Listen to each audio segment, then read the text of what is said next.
കോഴിക്കോട് താമരശ്ശേരിയിൽ ഓട്ടോറിക്ഷയിൽ യുവതി പ്രസവിച്ചു എന്നൊരു വാർത്ത കൂടി വരുന്നു. താമരശ്ശേരി സ്വദേശിനി നിവാ ഷഹനാദാണ് ഓട്ടോറിക്ഷയിൽ പെൺകുഞ്ഞിന് ജന്മം നൽകിയത്. പ്രതികരണത്തിലേക്ക് ആദ്യം. അങ്ങനെ ഞാൻ അടിച്ചു വന്നപ്പോൾ പ്രസവ കേസ് ഇട്ടാ.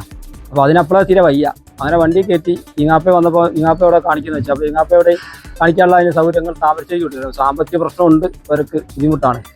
അപ്പോൾ ഞാൻ പറഞ്ഞു ആംബുലൻസ് വിളിക്കാറ് അത് വേണ്ട, ഓട്ടോറിക്ഷ തന്നെ പോയാൽ മതി എന്ന് പറഞ്ഞു. അങ്ങനെ ഞങ്ങൾ നേരിട്ട് താമരശ്ശേരി വെച്ച് അമ്പായത്തോട് എത്തി കുട്ടി പ്രസവിച്ചിരുന്നു. അങ്ങനെ ഇവിടുത്തെ ഡോക്ടർ നഴ്സുമാരും എല്ലാവരും വളരെ നല്ല രീതിയിൽ കൈകാര്യം ചെയ്തതിന് കുഴപ്പമൊന്നുമില്ല എന്ന് കേട്ട് അതിൽ വളരെ സന്തോഷം. ഏതായാലും യുവതി കുഞ്ഞും സുഖമായിരിക്കുന്നത് തന്നെയാണ് നമുക്ക് പറയാനുള്ളത്.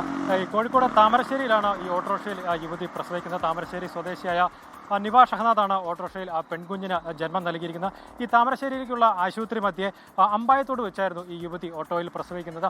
ഇന്ന് രാവിലെ ഈ യുവതി കോഴിക്കോട് മെഡിക്കൽ കോളേജിൽ ചികിത്സയ്ക്കായി ചെന്നിരുന്നു. അപ്പോൾ അവിടുന്ന് ഡോക്ടർമാർ 2 ദിവസം കഴിഞ്ഞ് വന്നാൽ മതി എന്ന് പറഞ്ഞ് മടക്കി അയക്കായിരുന്നു. തുടർന്ന് വീട്ടിൽ വന്നപ്പോഴാണ് വേദനയും അതുപോലെ ദേഹാസ്വാസ്ഥ്യവും അനുഭവപ്പെടുന്നത്. തുടർന്ന് 3 മണിയോടുകൂടി ഈ സമീപത്തുണ്ടായിരുന്ന ഒരു ഓട്ടോറിക്ഷയിൽ കയറി താമരശ്ശേരി ആശുപത്രിയിലേക്ക് പോകുമായിരുന്നു. ഈ പോകുന്ന വഴിക്ക് അമ്പായത്തോട് വെച്ചാണ് ഈ യുവതി ഓട്ടോയിൽ കുഞ്ഞിന് ജന്മം നൽകിയത്. പെൺകുഞ്ഞിനാണ് ജന്മം നൽകിയത്. നിലവിൽ നമുക്ക് ലഭിക്കുന്ന ഒരു വിവരം അനുസരിച്ച് ഈ അമ്മയും കുഞ്ഞും സുഖമായി തന്നെ ഇരിക്കുന്നു.